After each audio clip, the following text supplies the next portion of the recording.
মাননীয় স্পিকার, আপনি জানেন বঙ্গবন্ধু শেষ সময় পর্যন্ত বৈষম্যের বিরুদ্ধে কথা বলেছেন। তার সেই বাংলাদেশ এখন উচ্চ বৈষম্যের দেশ, কিন্তু তার স্বীকৃতি বাজেটে নেই। সরকারি পরিসংখ্যান মতেই দেশের উপরে 10 ভাগের হাতে বাংলাদেশের সম্পদের 41 ভাগ কেন্দ্রীভূত, আর নিচে 10 ভাগের হাতে রয়েছে 1.31 ভাগ মাত্র। নিউ ইয়র্কের গবেষণা প্রতিষ্ঠান ওয়েলথেক্সের হিসাব অনুযায়ী বাংলাদেশ এখন ধনী উৎপাদনে পৃথিবীর নেতৃস্থানে। বাংলাদেশ ব্যাংকের পরিসংখ্যান অনুযায়ী 2023 সালের শেষ ভাগে কোটিপতি ব্যাংক অ্যাকাউন্টের সংখ্যা দাঁড়িয়েছে 1,13,586 যেটি মাত্র 2000 সালে ছিল 3,442টি। ওই হিসাব অনুযায়ী এই কোটিপতিদের 1 ভাগ ব্যাংকের মোট আমানতের 43.45 ভাগের মালিক। একথা বলা হয়ে থাকে বাংলাদেশের এই অবাক করা ধনী উৎপাদনে ঈর্ষান্বিত না হয়ে এটাকে ভালোভাবে নেওয়া উচিত। এই ধনী নিচের দিকে ট্রিকল ডাউন করবে। কিন্তু মাননীয় স্পিকার, এই যুক্তি গ্রহণ করা যেত যদি এই সম্পদ দেশে বিনিয়োগ হতো, কিন্তু এই সম্পদ দেশে বিনিয়োগ না হয়ে বিনিয়োগ হচ্ছে দেশের বাইরে। মার্কিন ফাইন্যান্সিয়াল ইন্টিগ্রিটি ইনস্টিটিউশন দেখিয়েছে যে বছরে $7 বিলিয়ন বাংলাদেশ থেকে পাচার হয়ে যাচ্ছে। মাননীয় স্পিকার, এই বিনিয়োগ হচ্ছে কানাডার বেগমপাড়ায়, মালয়েশিয়ার সেকেন্ড হোমে, সিঙ্গাপুর, দুবাইয়ের আধুনিক শপিং মল, রিয়েল এস্টেটের হুন্ডি ব্যবসায়। এই টাকার লভ্যাংশ দেশে ফিরিয়ে আনা যাচ্ছে না। পাচারকৃত টাকা ফিরিয়ে আনা কোনো উদ্যোগ নাই। অথচ প্রবাসীরা বিদেশে হাড় ভাঙা খাটুনি করে যে আয় দেশে পাঠায় তার উপর কর বসানো হচ্ছে, তাদের বিদেশ যাত্রা নিয়ে হাজার হাজার কোটি টাকা হাতিয়ে নেওয়া হচ্ছে।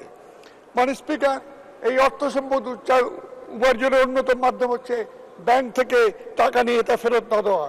ব্যাংক লুট ও দুর্নীতি। বিএনপি আমলে বাংলাদেশ দুর্নীতিতে 5বার চ্যাম্পিয়ন হয়েছে, তার বিরুদ্ধে আমরা লড়াই করেছি। মাননীয় স্পিকার, এই দুর্নীতি দুর্বৃত্তের বিরুদ্ধেই আমরা 14 দলের কর্মসূচি নিয়ে আন্দোলন করেছিলাম। সেই সময় আমি বিভিন্ন লেখায় দেখিয়েছিলাম দুর্নীতি বন্ধ করতে পারলেই আমাদের প্রবৃদ্ধি 2.5 ভাগ বৃদ্ধি পেত। কিন্তু বিএনপি আমলের দুর্নীতির সুযোগের থেকে, শীর্ষস্থান থেকে, সেই কলঙ্ক থেকে আমরা মুক্তি পেয়েছি ঠিকই, কিন্তু এখনো আমরা সেই সূচকে শীর্ষ 10-এর মধ্যে রয়েছি।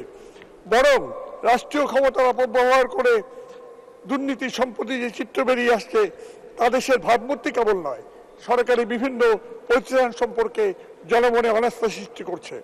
একথা এখন আর অস্বীকার করার উপায় নাই যে সাবেক পুলিশ প্রধান ও সেনা প্রধানের দুর্নীতি চিত্র হিমশৈলের, অর্থাৎ আইসবার্গের টিপ অফ আইসবার্গ মাত্র, ক্ষুদ্র পরিভাগ মাত্র। এখনো বিশেষ ব্যবস্থা গ্রহণ করে দুর্নীতি বিস্তার রোধ করা না গেলে হিমশৈলের ধাক্কায় দেশের উন্নয়ন অগ্রগতির সলিল সমাধি হবে। কিন্তু দুর্ভাগ্য হলো মাননীয় স্পিকার, আমরা দেখলাম বরং এখানে পুলিশ স্টেশন থেকে সাংবাদিকদের দুর্নীতির খবর প্রকাশ করার জন্য ধমক দেওয়া হয়েছে। অনেক মন্ত্রী এই তথ্যগুলোকে অনুমান ভিত্তিক বলে অভিহিত করছেন, ডিফেন্ড করছেন। মাননীয় স্পিকার, আমি এই প্রসঙ্গে দুর্নীতি বিরোধী অভিযানে চীনের উদাহরণ আনবো। সেখানে পলিট ব্যুরোর সদস্যকে পদচ্যুত করে যাবজ্জীবন কারাদণ্ড দেওয়া হয়েছে। ভিয়েতনামের বিলিয়নিয়ার ব্যাংকারকে মৃত্যুদণ্ড দেওয়া হয়েছে। আমি সে পর্যন্ত যাব না। আমি কেবল বলবো দুর্নীতির এই মহোৎসব বন্ধ করতে এখনই বিশেষ কমিশন গঠন করে দুর্নীতিবাজদের বিরুদ্ধে বিচার করা হোক, তাদের অর্থ সম্পদ বাজেয়াপ্ত করা হোক এবং কঠিনতম শাস্তি দেওয়া হোক। ঋণ খেলাপি অর্থ আত্মসাৎকারীদের জন্য ট্রাইব্যুনাল গঠন করা হোক।